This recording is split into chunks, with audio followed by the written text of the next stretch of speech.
Hello and welcome to Lore Watch, a roundtable freeform discussion about lore and our favorite video games.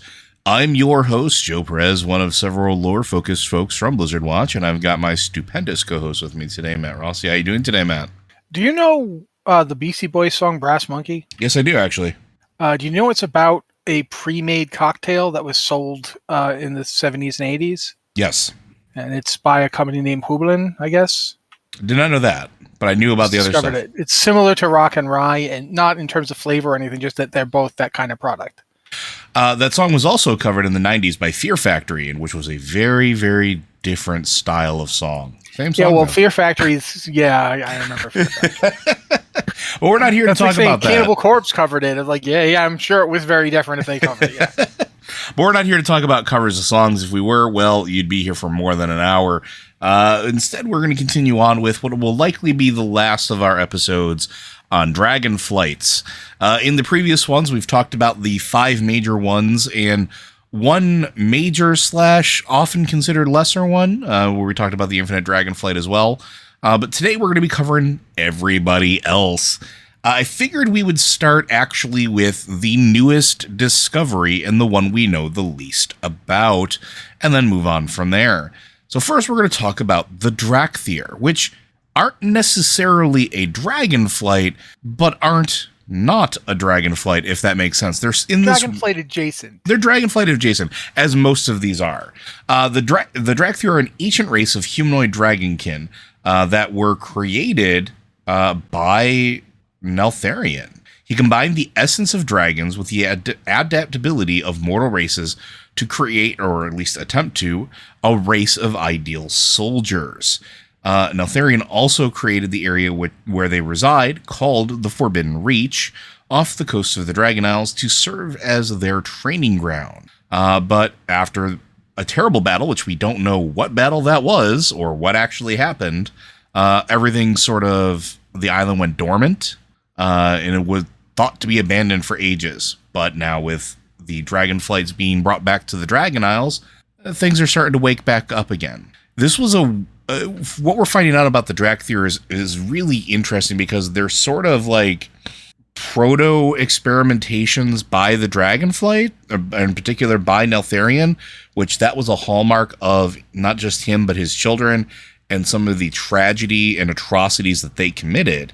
But here we see them trying to do something seemingly for good, where these new humanoids, these new things given life, using the power of all 5 of the major dragonflights, are being born. What do you think about the reveal of the Dracthyr and how they sort of slot into what we know about the mythos of or at least what we know so far of the Dragonflights? Well, it's interesting because you've mentioned before there are other humanoid dragon combinations out there, and we've seen them. Several of them were bosses in Blackwing Lair, not Blackwing Lair, but although also in Blackwing Lair. Like Broodlord Lashlair is a giant Dragonid. He's a humanoid dragon. Yep.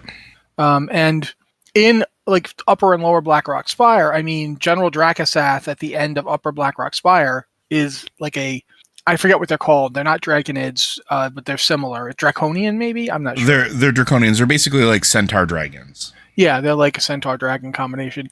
There's another one at the end of Lower Blackrock Spire. And I can never remember the name of this one, but the one that was the boss of the original Lower Blackrock Spire was also such a dragon. Dragon humanoid combination. And they serve all the Dragonflights. The ones we obviously saw in like UBRS and Blackwing Lair were serving, Nefarian, so they were serving the Black Dragonflight, but we've seen them as guards. There's chromatic, there's bronze ones in the Caverns of Time. So I am interested to see if like this technique that Neltharion used to make the Dracthyr, if it was later adjusted by him for some reason, and later on it leaked out to the other Dragonflights, or maybe he just straight up told them. Here's an interesting thing about that too, because originally the Draconids were described as half dragons, half mortals that were empowered by the dragons they served, either by intentional alteration or unintentional side effects of hanging out with other dragons. and that this particular process was called out to not actually have to be willing. This is something that we've had forever, and it was actually, I want to say, World of Warcraft, the magazine Volume 2, where that was the first time we got concrete or anything that was considered, for lack of a better term, canon to why Draconids existed, but not just existed in Blackwing Lair and Upper Blackrock Spire and Lower Blackrock Spire, but in fact, like, you could go to the Caverns of Time and you could see bronze Draconids walking around. You could see green Draconids. You could see blue Draconids. Like, they were everywhere and they weren't all hostile. So is the question here, and I think is really interesting with the Dracthyr and the Draconids, which came first? Was Dracthyrs the first ones that were evolved, or was it something that Neltharion started doing after he noticed that mortal races could be altered to become dragon adjacent? They could become Draconids.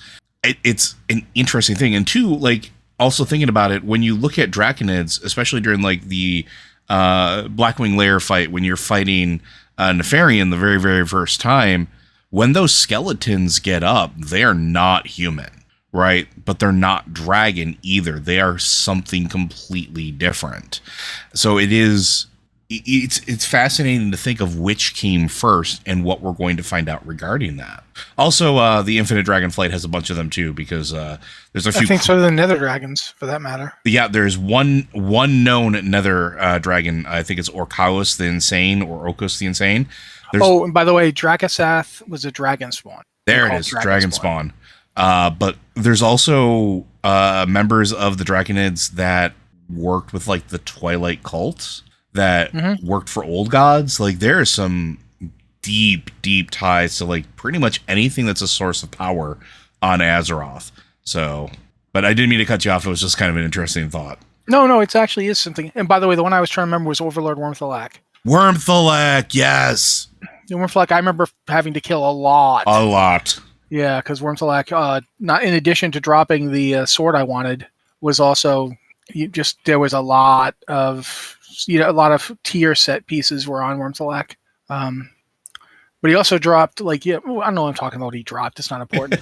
The important thing is, although it was the the really, really cool sword, the Relentless Scythe, which was like a big curvy sword, had the same model as the original Obsidian Edge blade. But regardless, my point is just that we know that the various Dragonflights have a method to transform beings into dragon or dragon-like things. And the fact that the Dracthyr have the ability to move back and forth like dragons do, like they can take on their much more human form, their humanoid-ish form, which doesn't really look human to me. It looks kind of like an elf, but whatever. They can turn into that, or they can turn into a much more dragony form with wings and claws and all that, but still humanoid. Makes me think that this was the original attempt, because it seems to have a lot more of the dragon aspect in it. Like, and then later on, when he was like, I want soldiers, maybe I just want brutes, and so he just made he made the Draconids, and then he's like, well, I need some people to command them, and maybe that's where the dragon spawn come from. We don't actually know the origin of the dragon spawn at all. No, it's true. There's hints of it, but we don't actually know what they are or what they can do. And we do know that every Dragonflight also has them. We have encountered all of the major chromatic flight colors, essentially, have displayed dragon spawn of some type. We've interacted with, I'm pretty sure all of them. I want to say all of them. I could be wrong. There might be, I'm not entirely certain that we've seen green ones, but I know for a fact we've seen blue in the Nexus. We've seen red ones multiple times. We've seen and fought time bronze flight dragon. I can't even. We're gonna say dragon a lot, folks. Yeah. A lot of dragon spawn over that. We've definitely fought black ones. It's interesting to see how that's gonna shake out story wise. Dracthyr are a fascinating thing because, like, we don't know. They could be that pre template that Matt was talking about, or sorry, that I was talking about, or they could be the template that Matt was talking about, the refinement of it, right? Hmm. Also, I will point out you absolutely have seen green dragon spawn because they're. I know this. I was just there. Is The it area of the Swamp of Sorrows around the Sunken the Temple? sunken temple. Yes. Okay.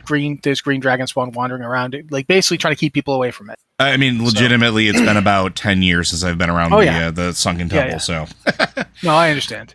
now, But they have been seen in the game. As far as I can tell, not only are the main 5 flights all represented with dragon spawn, I'm pretty sure, and although it's hard because I'm just doing research as I can, I'm pretty sure we've seen chromatic and infinite ones as well. we absolutely have. We absolutely I have. don't know if we've seen Twilight ones or not, but we might have. We haven't seen any Nether dragon spawn to my knowledge. Correct. I'm with you on that one. But in the vein of experimentation, I figured we can move on from those to the actual Chromatic Dragonflight, which is said to be basically rooted in Blackrock Spire, and it was created by Nefarian, using dragon blood from other Dragonflights. While these were considered failures by a lot of metrics, with many whelps dying before being hatched, those that survived were unstable, short-lived, volatile, and or deformed. Partially because Nefarian couldn't stop himself from using magic to age them up. Yes. So often they were like unstable because they were literally aging super rapidly. Yes, and we see a lot of that as well. And I mean, we've talked about we've seen Gith, we've seen Cro-Magnus is actually is considered part of the chromatic fight as well. All the Draconids, but why don't you go through a little bit of what we've seen with the Chromatic Dragonflight? Well, I mean, you mentioned Chromagus, which was, that was it's really kind of complicated with Chromagus. Technically, he is the first of his kind. He's the first chromatic dragon, and he's the one he's got 5 heads. Yep. He's basically, I'm just going to say this. He's a giant ripoff of Tiamat from D&D. He's got heads of each dragon. Chromagus are double-headed, not 5-headed. No, 5-headed. You're talking. Oh, I'm talking Chromatus. I'm sorry. You're talking Chromatus. You mean the Chromagus. Dracodon? Yes, the Dracodon. Chromagus is the Dracodon. I'm going to talk about Chromatus instead because I've already started. There you go. He's from Twilight. He's from Twilight of the Aspects, and when Neltharion was working on his various things, one of the things he decided to do was, okay, this blood infusion stuff isn't enough, and so he basically stitched together 5 dragons to create this abomination, but it didn't seem to be alive. But once the Blue Dragonflight had done their whole thing trying to move around the Nexus points, a Surge Needle had been left behind. And the Twilight Father, who we now know was Archbishop Benedictus, had gotten his hands on a Surge Needle, the leyline reproduction thing. You remember them from Northrend, from the quests in Borean Tundra and the Nexus. These were the giant circles that would fly in the air that looked like they were coming down to a funnel of arcane energy. Yeah. He used that to basically jumpstart the corpse. Although it wasn't a corpse, it was a living body. It wasn't inert. Alive. Yeah.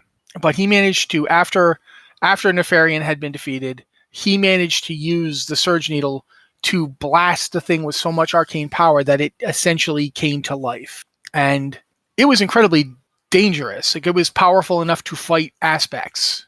It could successfully fight the aspects because it had the powers of all 5 dragonflights. Of all the 5 main dragonflights, it could channel all of them through its various head. But its body is practically indestructible because when the dragon aspects finally managed to beat it, they couldn't destroy it. Its body went inanimate, and it was neither dead nor undead or alive. They were like, that's right in the book. So yeah, technically speaking, Chromatus is the only successful chromatic dragon, and it wasn't even successful when Nefarian was doing his experiments. Like, he couldn't get it to move. He couldn't get it to exist. It was only when the Twilight Father, working for the Twilight's Hammer, managed to juice the thing up that and thus he's probably working on Deathwing's orders, and with Deathwing basically saying, oh, my son was onto something, but here's what you need to do. And the interesting thing too is his body's indestructible, isn't it? Yeah, they couldn't destroy it. They if it's not indestructible, it is very hard to destroy. The 5 dragon aspects work, well, 4. The 4 dragon aspects currently working together, because obviously the Earth Dragon wasn't helping them. But Alexstrasza, Ysera, Kalecgos at that time, and Kalecgos, and I can never remember Nosdarmo's name because he doesn't have a ghost anywhere there. Those 4 together couldn't destroy him. Like, even when they managed to beat him, they couldn't destroy him. So he's currently being stored. Like, I don't know I actually don't know what happened to him. So they created this one I actually do know.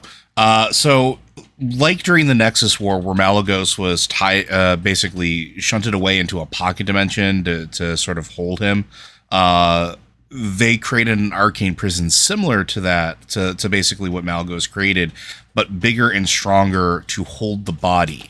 The body was then placed into it and was set to be watched by all of the Dragonflights, while the representative from each of them make sure that it stays inanimate. And if not, they are to report back immediately so that it can be fought again and hopefully torn asunder, because the only hope that they have, because this also ties into the vision of the Twilight Hour that Alexstrasza had, where the realization was legitimately, if Chromatis gets to full power and also winds up finding a mate or finding a dragon to force into being its consort and creates stable chromatic eggs, that's the end of the Dragonflights and possibly the end of the mortal world. Because the other thing it was looking to do was what it was originally intended to do, which was absorb the power of all of the Dragonflights into a single strain, so that those particular dragons could live the experiment that Neltharion and Nefarian wanted all those years ago, have all of the Dragonflight powers in one complete compact package.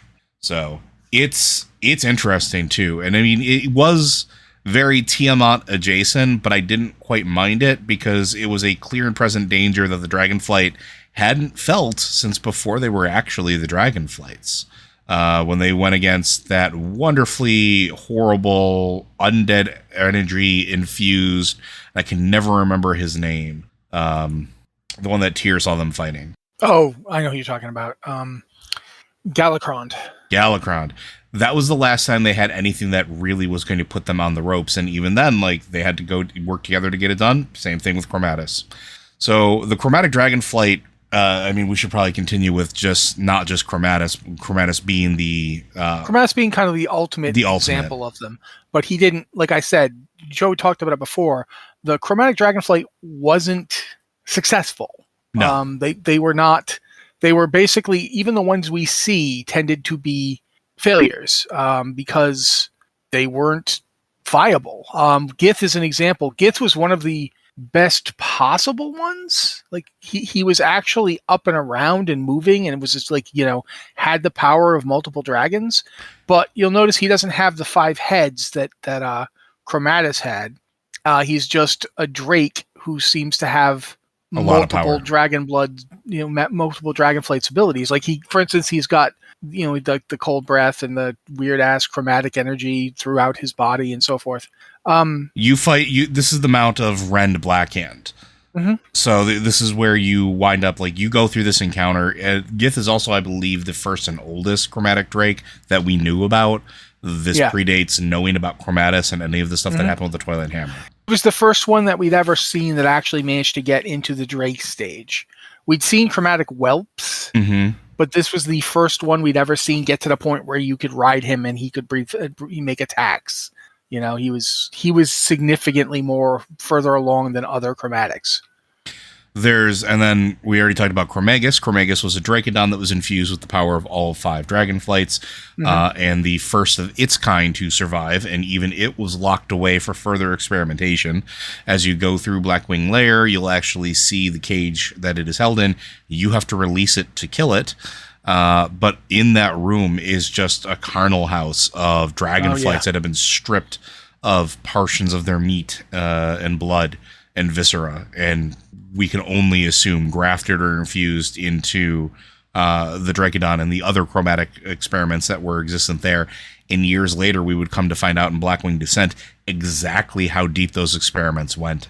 There was another one that popped up actually during island expeditions as well. Oh yeah, Chromatus. Chromatus, which was also a Drake, the only other one that we've ever seen hit the Drake status, besides Gith. And it is killable. It is something that, I mean, technically, canonically is dead because of us, the players. And then there's Experiment 12B, right? There's Experiment 12B, which is held by the Twilight Dragon, Altraxian, which we can move into the Twilight Dragons if you want to now. Feel free. Well, they're kind of the similar thing. They are. Basically, this one's a little complicated. This all kind of starts with the blue dragon Taragosa, the one we mentioned last time for how Malagos got his groove back, sorta. Taragosa had, basically gone to Outland alongside a human named Gerard Mace that she was sort of hanging out with because, her boyfriend had dumped her for the Sunwell. And when she got there, she ended up being introduced to the Nether Drakes, and she took several of Nether Dragons and their eggs back to the Nexus to show them to the other blue dragons. Like, look at this change that's happened to them from being exposed to the power of the Twisting Nether. We'll talk about Netherwing dragons in a few. Yeah, but not all of them got there because the eggs that were exposed were originally black dragon eggs. They were, in fact, eggs that, of all people, Deathwing had put on Outland. He decided to have his Dragonflight lay eggs on Outland because that way the other aspects would not have direct knowledge of where they were. It was a good way to hide from his enemies. The Dragonflights, and I don't know if we mentioned this before, they're weirdly attuned to each other in such a way that they know when, like, clutches of eggs are in danger. They know when the other Dragonflights are in danger. They can kind of sense the eggs if you go through, like, the rogue legendary dagger quest line, you learn a lot more about that. But they can always know where other dragons or dragon eggs are, or at least approximately are. Please continue. Yeah, but by moving to another world, they get around that. It's like they're not going to sense them all the way on Outland. And unfortunately for Deathwing, he had a problem with Gruul, the Gron, and the Gruul and his children decided to kill as many dragons as they could because they were encroaching into his territory. Deathwing and Gruul even got into a fight where Deathwing probably would have won, but Gruul had help from the Alliance who attacked Deathwing's plates while he was fighting Gruul. And since Khadgar was with them, it was actually pretty effective, and he had to flee. When I want to say Gul'dan's Ner'zhul. When Ner'zhul opened the rifts to try and get his people off of Outland and in Draenor, and then thus doing rip the place apart and caused the formation of Outland, the eggs left behind on Outland by the Black Dragons were exposed to the raw power of the Twisting Nether. That's where you get the Nether Dragons from. We will come back to that. But because that had happened, some of the dragon eggs fell into the hands of not the blue dragons, but the black dragons. In particular, Syntharia, correct? Because Syntharia was on Outland collecting them. And you see her, specifically if you did the Nether Dragon rep quest because you wanted to get your own Nether Drake mount, Syntharia is there negotiating with the Dragon Maw and saying, you give me some of these eggs and I'll help you out. More importantly, I won't kill you. And while they were serving Illidan and they were pretty, sure they could take her, they didn't want to risk it because she was like Onyxia, but much older. She was a powerful black drake. So she got the eggs and she took them back to what is now Grim Batal. And that's where she was experimenting on them. Until the Twilight Caverns years later. Yeah, until finally she came up with like I'm thinking about the right way to put this. She actually managed to create the first Twilight Drake. And the Twilight Dragon, sorry, he wasn't a Drake. Xerixia? The one that's in the book. Yeah, Night of the Dragon, I think. Xerixia is her child. It's her first child. And so when that happened, and there's a whole thing about it, ultimately that not only is that dragon killed, but Syntharia is very badly injured. And that's why when you see Syntharia at the end of the Bastion of Twilight, she looks like she does. Because while she was injured greatly by Deathwing deciding to try and mate with her while he was leaking molten lava out of his body. She still bears the scars when we see her. Yeah.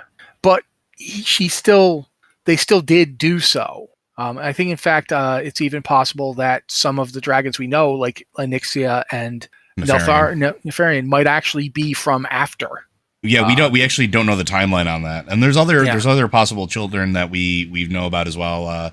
Nyxandra, Dargonax, and possibly we consider Rathian a grandchild. I mean, it would technically have to be. Technically, Rathian is the child of one of his direct daughters. So yeah, Rathian, all the eggs that made up Rathian when the eggs were purified, those eggs all came from Neltharian's daughter. I can't remember her name off the top of my head, but she was a brood mother, just like Onyxia. She's like, I want to say Nysandra. Oh, and it was Dargonax was the one that in Grimbatal that died. Yeah, Dargonax. Yeah. So Cinder goes. So that's what happens. The heroes come and fight, and they try to prevent her experiments, and they do. They collapse the place, and she's very badly injured. But Neltharion has since heard what she's been up to. Whether or not she was even doing it on his behest or not is kind of unclear in the book. But he moves her up to the Bastion of Twilight, where she can kind of sleep and try and heal. In his way, he seems affectionate towards her. I mean, he's Deathwing, but he's like, yeah, I'm not going to let my wife die. So he plants her in there, and that's when you see like the Twilight dragons that you see afterwards are from Deathwing coming along and completing the experiments, just like with the chromatic dragon Chromatus. He comes along and completes the experiments of another of his flight. In this case, his consort. So there's Halion. That's one of them that I'm pretty sure about. Halion, you remember Halion, right? You had Halion. Halion and Umbris were among the first ones, I believe. And there's Valonia and Thararian. Those are the ones we fought in Bastion of Twilight. They have like the two of them together. There's Vexonia and Xerixia. Mm-hmm. And obviously we just talked about Experiment B12. So yeah, there's a few different ones.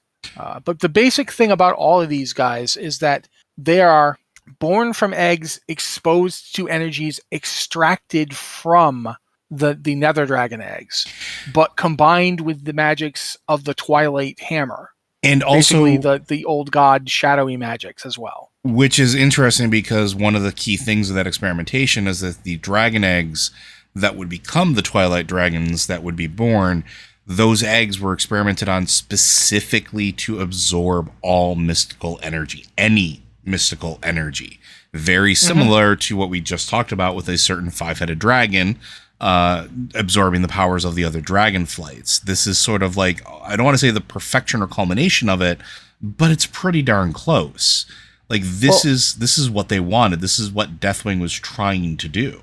And we see basically the ultimate culmination of all this is Eltraxian. Yes. And if you remember the Dragon Soul raid, what Eltraxian was basically he was the ability to essentially he was going to drag the dragon aspects into a shadow realm and just destroy them. Like they would be trapped away from Azeroth, away from their main power source, and he would have drained their bodies entirely and they would have died. That's what that hour of, from their perspective, that's what everything Deathwing had been leading up to. That's why when he unleashes Eltraxian on the four aspects in Thrall, they can't stop him. It's up to the mortals to do so because the mortals are not affected in the same way by what he's doing. There's that, like, the thing that you remember is that if you ever did the fight and the raid wiped, they probably wiped on, either his 5-second cast thing. What was it called? Twilight Eruption. Yes. So you had to get into and out of the shadow phase fast enough to do DPS to him to kill him before, none of this is lore wise, but the lore wise aspect of it is that the realm he pulls them into is literally like it's a realm controlled by and charged by the void. And that's the energy that fuels all Twilight Dragons, and it fuels him. I think, how does Sarah put it? When he's coming, Sarah says something like, I can't remember the first part, something about the chaos of it burns my mind. Yeah, so I mean, especially for somebody like you, Sarah. So this is a creature, this is a being that essentially feeds by like absorbing energy, right? And so as it moves, as it goes through, things that are attuned to nature and life, green and red dragons, anybody, would feel it in a way that would be anathema, really, to them. Not just because it's a giant evil dragon that wants to consume them, but also because of its disturbance in the natural order of things.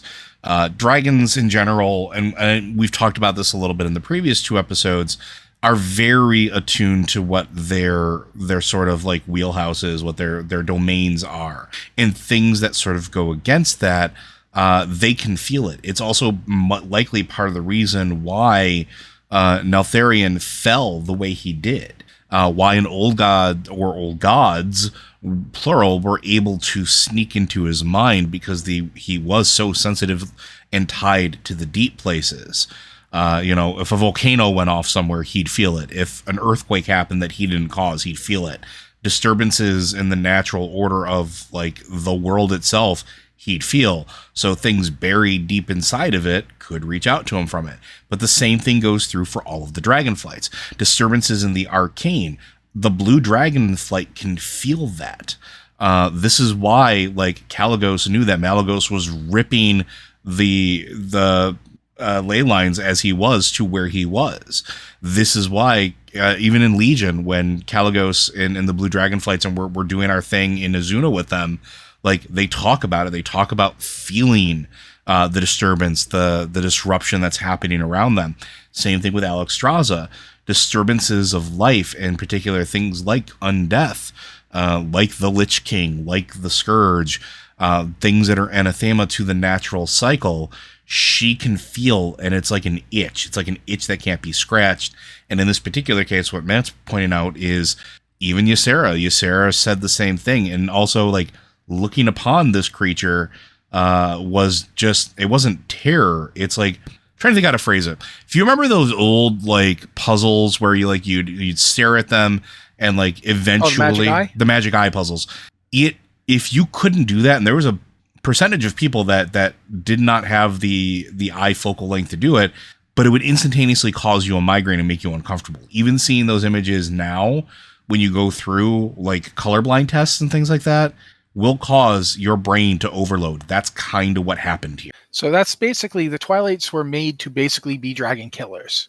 To essentially, Deathwing also sought the Hour of Twilight. In fact, that's the entire thing. He wanted the Hour of Twilight to happen. And he's made, ultimately, Altraxian is the grand culmination of his efforts to make a weapon that will usher in the Hour of Twilight. And Altraxian himself even says, "For this moment alone was I made." Yep.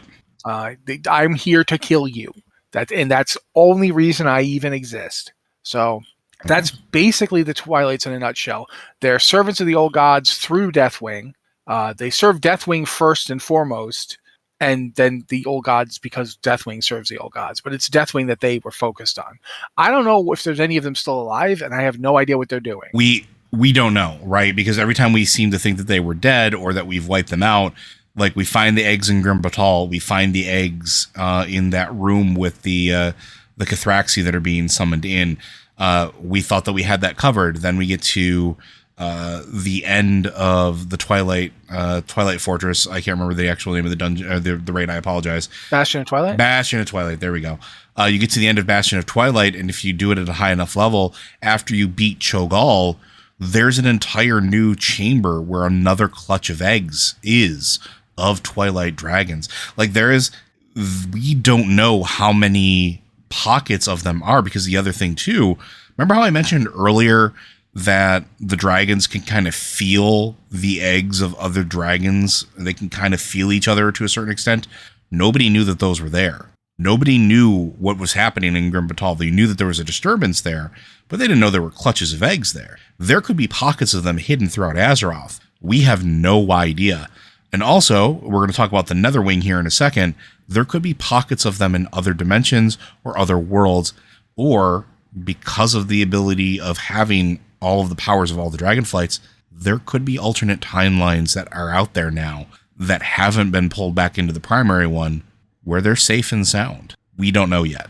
It is one of those things where the Twilight Dragons could pop up at any time. Now, the Twilight Dragons wouldn't exist without the Netherwing Dragonflight. And this is back towards the end of the Second War. Neltharion, Deathwing, traveled through the Dark Portal to Draenor. He believed that Draenor was a relatively safe haven for his offspring. So he took a bunch of black dragon eggs before having to retreat back to Azeroth after basically finding out that Gron will make you bleed, and there's some big ones, and you don't want to mess with them. So he basically abandoned those eggs. They were left there behind. The energies that were released after the catastrophic altering of the eggs resulted in, and the planet resulted in the Nether Dragons, which were partially corporeal and partially ethereal dragons who possess the ability to shift between astral and physical planes. That is actually really cool in and of itself, because they're the only dragons that can do that particular trick. The only other ones that come relatively close are the green dragonflight and the bronze dragonflight. The bronze dragonflight can sort of transubstantiate between timelines. They can open portals, they can alter things, they can go to different places through time and space. The green ones can move to another realm. They can go to the Emerald Dream. And we know that the Emerald Dream is not Azeroth. It's another plane, for lack of a better term in the cosmology chart. It's another plane of existence. So them being able to move into the aether like that, through this ethereal plane, something that is the only time we had ever heard any other mention of it during this time frame were the ethereals themselves, is them. We do know that they have a naming convention that they adhere to, which is basically they have Aku at the end of their name. So they have various leaders like Nethro-Aku, Karan-Aku, and Morden-Aku. They can take humanoid forms. In particular, they seem to appear as elves, mostly blood elves, as that seems to be what they are most familiar with, just due to their nature of being in Shadowmoon Valley and being near the Dragonmaw fortresses and things like that. Although they could probably appear as orcs or anything else that they deem, just like all of the other dragons. In particular, Karan-Aku was captured by Zulahed the Whacked and the Dragonmaw clan in order to create dragon riders for service of the armies of Illidan Stormrage, which we as players, well, we kind of ruined that for him, and we take Zulahed the Whacked and his people out. And that's when, during that quest line, that's when we see Syntharia show up. And that's how we know that Syntharia got her hands on Nether Dragons. Yes. But also, there is actually something else to mention. Please. There's the Nether Dragons that appear in the original Warcraft 3: The Frozen Throne. We don't know what these things are. We don't know if they are actually related to the Nether Dragons we know of. Mm-hmm. Because here's the thing. They're implied to be from like demons. They come through dimensional gateways. And they're supposedly related to something from Magtheridon. But it's possible that they are just enslaved versions of the Nether Dragons that we're familiar with from not from the Frozen Throne, from the Burning Crusade. Mm-hmm. It's possible that the elite forces of the Legion just stole some and forced them into bondage, much the way Illidan wanted to, because they come through. I believe that when they come through alongside Illidan's forces. They do. So it's possible that everything we just saw with the Dragonmaw that Joe was just talking about is what these things are. Because you notice that when they did Warcraft 3 Reforged, mm-hmm. they made them look more like this, yes. Yeah. So originally they were light ice blue in the original Warcraft 3, but here, yeah. The other interesting thing about that too, and this goes to Matt's point, we also know that the clutches of eggs are scattered throughout. We know Shadowmoon Valley for sure, but possibly the rest of Draenor. There are tons of places. Yeah, the rest of Draenor, including the parts of Draenor that are not an Outland. Yes, because the planet was ripped apart.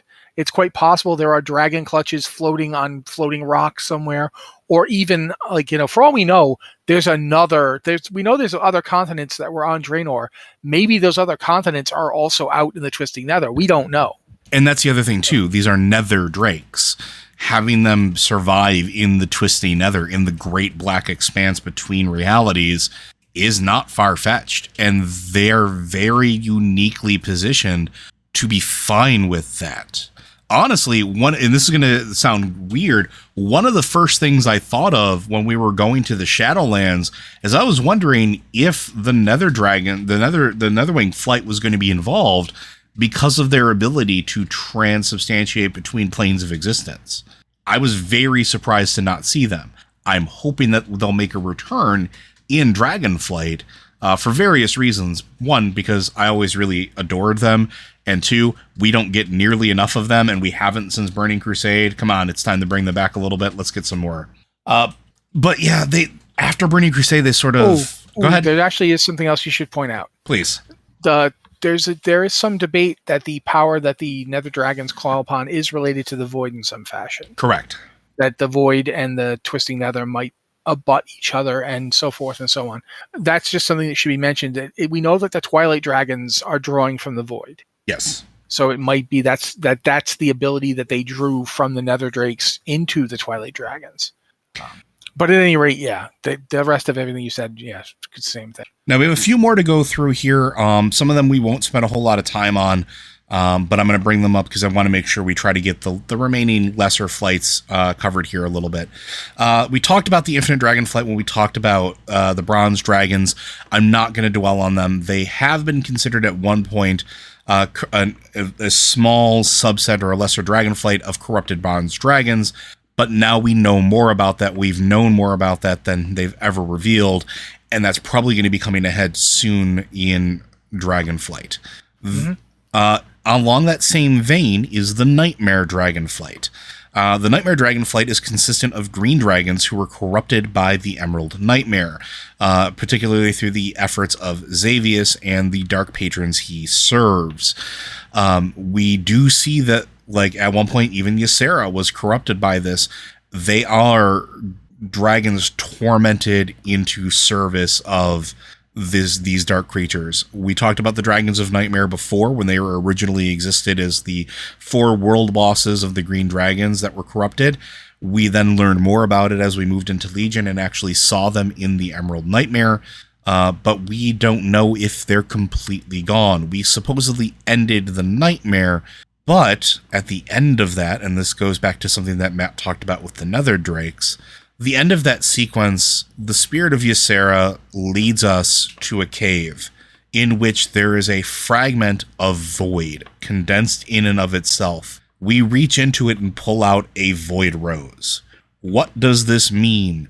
No idea. We have not had any sort of indication or inkling or we're not keys. Even sure if that was Ysera, like just a piece of Ysera that was left behind when the rest of her, because one of the things that we found out is that if things are killed in specific ways, their souls can be fragmented. That might have just been some small piece of Ysera left behind. It would be kind of scary to think about the fact that the Void might actually understand domination magic and how to splinter a soul now. But yeah, that's quite possible. That's just one. Oh, go ahead. I was going to say, that's just one possibility. And there's a point that I'm going to get to that I think you're on the chain of, but I want to end with that one, I think. No, we can't end because there's one more flight we have to talk about. No, there's more. We have several more minutes. There's 2 more, actually. Another one that is often not talked about, but I'm going to bring up here, is the Plagued Dragonflight. The Plagued Dragonflight was actually created by the Cult of the Damned. They began breeding this dragonflight within Skullomance, in particular as a method of spreading the plague of undeath. The necromancers of Skullomance, working under Vectus, used black dragon eggs from the Burning Steppes as the basis for these experiments, in the hopes to unleash the plague dragons on the world. The Argent Dawn was what stepped up to actually send adventurers and a representative of the Argent Dawn at the time into Skullomance to stop this. However, those experiments were not unsuccessful. The necromantic magic was definitely infused into them, making them look very similar to drakes that we find in Maldraxxus. But we see plagued proto-drakes throughout Icecrown and the Storm Peaks. Tel'Thuzad actually helped nurse infected plague whelps to adulthood, making sure it was fed only the finest liquefied remains. You can still go up to Northrend and find them, and I honestly encourage you to do so. Go and take a look throughout all of Icecrown Citadel. Go look at all of Icecrown in general, and the various regions at the plague dragons that are there. And the plagued proto-drakes, by the way. And the also plagued proto-drakes. Yep. And I was going to say, they got to a proto-drake stage. That's pretty monumental. because I believe we know there's whelp, proto-drake, drake, dragon, I think is the progression, right? No, it's whelp, juvenile, drake, and dragon. Proto-drakes are the ancestral form of the dragons, yeah. Yeah. The proto-drakes getting plagued means that they actually managed to spread it to the pre-Titan interference dragons as well. Mm-hmm. So they actually have both, and that's actually even worse. Yeah, please continue. No, that was it. I just want to make sure that we mentioned that the proto-drakes were also affected. We haven't really talked about proto-drakes and all this, and we're almost out of time. So let's go. We're not doing a part 4, I don't think. No, but we might come back and just do proto-drakes at some point. I would agree. I want to mention the various elemental dragons. Well, do you want to talk about storm drakes in that, or do you want to do them as their own thing? Because don't forget the Stormflight. The Storm Dragonflight does exist. Yeah, I do want to talk about the storm drakes as a way to talk about both, and then you can talk to the other ones. But there's various dragons. One of the ideas that's been floating around, and I don't know how verified it is, but that dragons originally come from the elemental planes. That they're actually, because look at their power and their abilities. The original proto-drakes are descended from creatures that came directly from the elemental planes to Azeroth after they were created at some point. And what might make this actually true are beings like the storm drakes. Storm dragons, we first run into storm dragons in the Stormheim. No. The first time we meet storm dragons is in I can't remember his bloody name. The elemental lord Alakir. It's in Alakir's palace. Yeah, yep. The throne of the four winds. They're flying around in the air, and if you try to fly before he's defeated, they kill you. They're just up there. But after you beat him, you can fly around all you want, and they don't do anything. But that's the first time we see storm dragons. And then we see the storm dragons in Stormheim that Joe just mentioned, who are more dragon-like. Because the elemental ones all kind of look a little bit like Nether Drakes. Yes. And that's an interesting thing to think about. The ones we meet in Stormheim, though, are very distinct looking. They certainly look like flesh and blood dragons, but they're not the same as any other dragons. They have very pronounced, for lack of a better word, we used to call them Varian chins. Because they have like Varian Rin's giant, they have this giant axe chin. And their whole head kind of looks like an axe. Like one of their fighting techniques could be just to hit you with their face. They look like their face is wrath armor, the helmet of it. Otherwise though, they have all the abilities that we come to expect from dragons. They can fly, they can learn magic. One of them serves as like a close confidant of Javi. Another is straight up the evil dragon of the area. She had the Brood of Nidhogg, I think. Yep, the Brood of Nidhogg, the ones that would not swear allegiance to the Titan Watchers. Yeah, and these guys are they're a small group. They're just mostly in Stormheim, but they're not. These are dragons that can breathe storms onto people. There's a third subsection of them too, by the way. Don't forget Helya has a wing of them. Yeah. The Sky Sunderers are under her aegis. Yeah, some of them broke off when Helya did. Yep. So yeah, but that's just like the storm dragons are essentially they're a big deal in that expansion, obviously.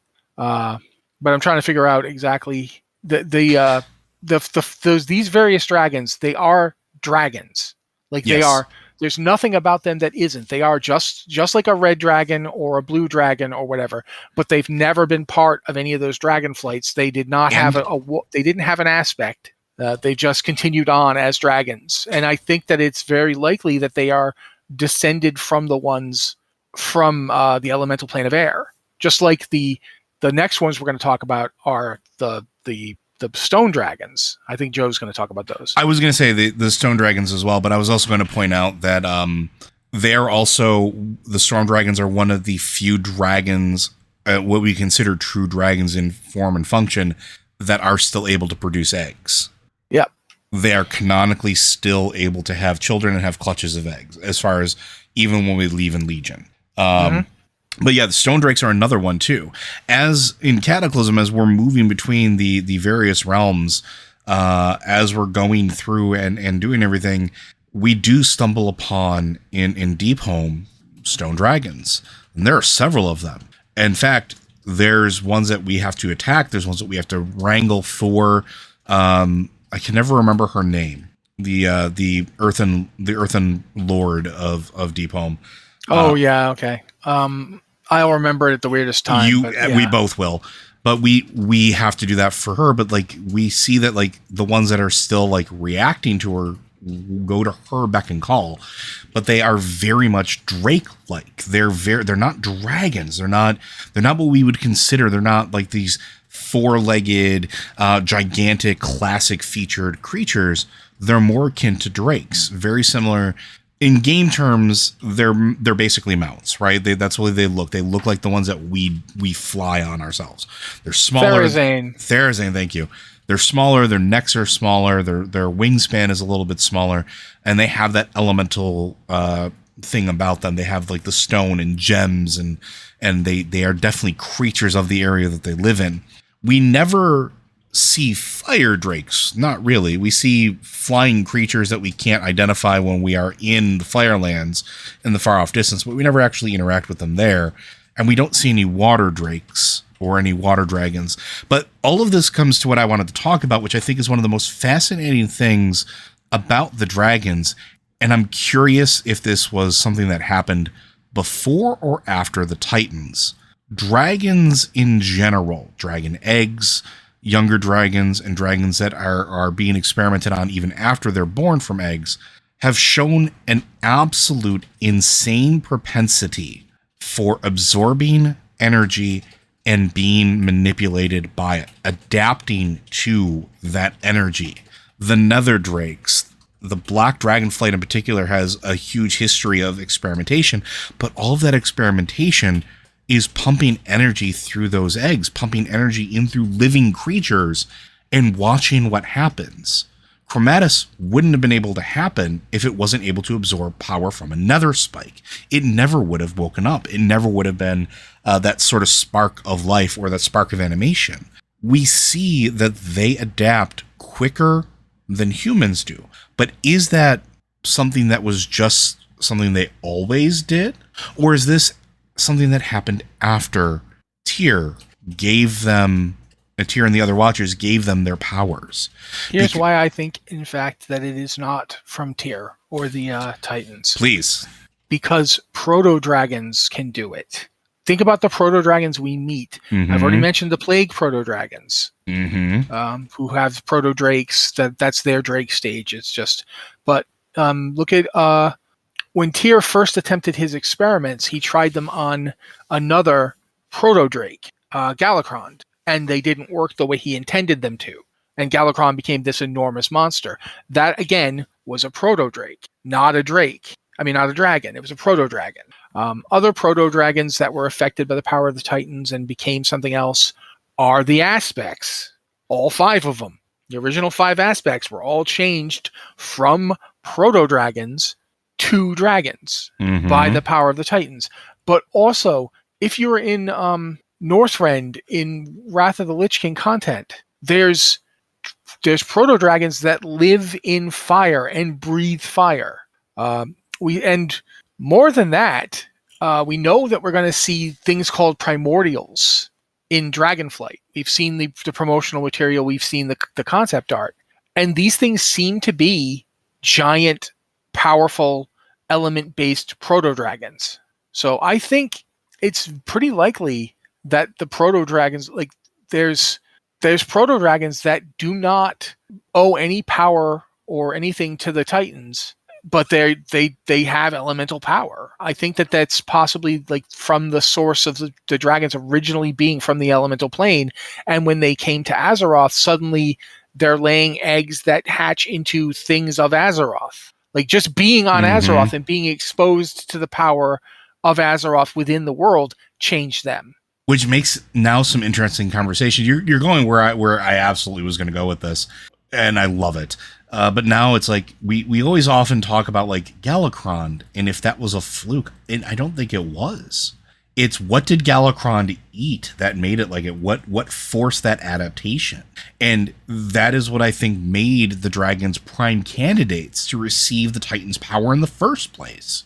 is this ability to adapt, this ability to understand and filter the energies.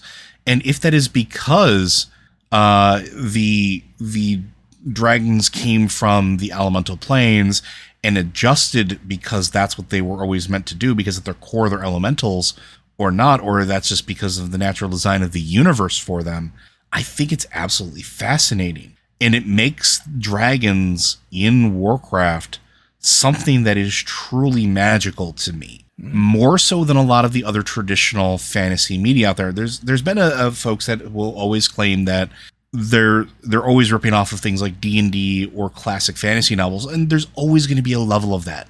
But a lot of them don't do things like this. This is something that is unique to Warcraft. This is something that is unique in that storytelling where they are so adaptable. They are such creatures of magnificent power. And honestly, it makes me really excited for what's going to happen come Dragonflight, because there's so many things to do. And a lot of people were really disheartened at the end of Cataclysm when, the dragons give up their power and we think that there's nothing that can be done for them and it's the time of mortals now. They were mortals to begin with. They were mortal creatures before they were empowered, and they were crazy powerful then. We can still help them. They can still have a chance to be a central part of the story moving forward, but they have a chance of basically not being refrigerated anymore. They can have a life. They can be part of the ongoing story again. So that really excites me. Matt, anything else you want to add in? I will point out that one of the interesting things is that the proto-dragons seem to have the color breakdown, like the red, blue, green, bronze, and black. That seems to be a proto-dragon thing, because that's all 5 of the original aspects were proto-dragons. Mm-hmm. And they were the colors that they are now.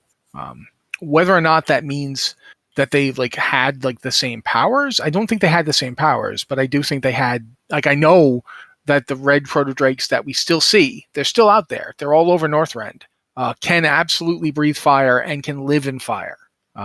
So yeah, I think it is going to be interesting to see if we get more of a sense of the origins of proto-drakes, where they're really from, if they do come from the elemental planes, how they got to Azeroth, what their existence is like. What are stone drakes? What are storm dragons? Mm-hmm. How can we have 2 different kinds of storm dragons, ones that are very, very flesh-like and living dragons, and others that aren't? So yeah, there's a ton more to see about dragons, and I'm very interested to see what Dragonflight does with them. Very interesting things are coming in the future, folks. But for now, Blizzard Watch is made possible due to the generous contributions at patreon.com/BlizzardWatch. Your continued support means this podcast site and community is able to thrive and grow. Blizzard Watch supporters enjoy exclusive benefits like early access to the podcast, a better chance at having your question answered on our podcast or the queue, and an ads-free site experience. As a last reminder, folks, and one day I hope that I will not have to keep saying this, but we're not there yet. All of us at Blizzard Watch continue to stand with the employees of Activision Blizzard and the game industry at large in their efforts to unionize and demand change for a better tomorrow and a safer work environment and fair and equal treatment. As one final note, this week has been particularly hard for a lot of us and a lot of communities as tragedies continue to happen. I encourage you all to reach out to your loved ones or people you care about, your friends, check in on them, see how they're doing. And if you can do anything to support your local communities, I would really take it as a kindness if you could try to do something like whether it's donating your time or efforts to make sure that those most vulnerable in your communities are taken care of. And then one last thing of bookkeeping, if you have questions for any of our podcasts that you do want us to answer, please make sure you send them in. You can go ahead and send those in at podcast@blizzardwatch.com or any of our various Discord channels, and especially after we've just done a whole series on the Dragonflights here. If you have questions that you want us to answer about them, send them on in. But with that, folks, we'll see you next week.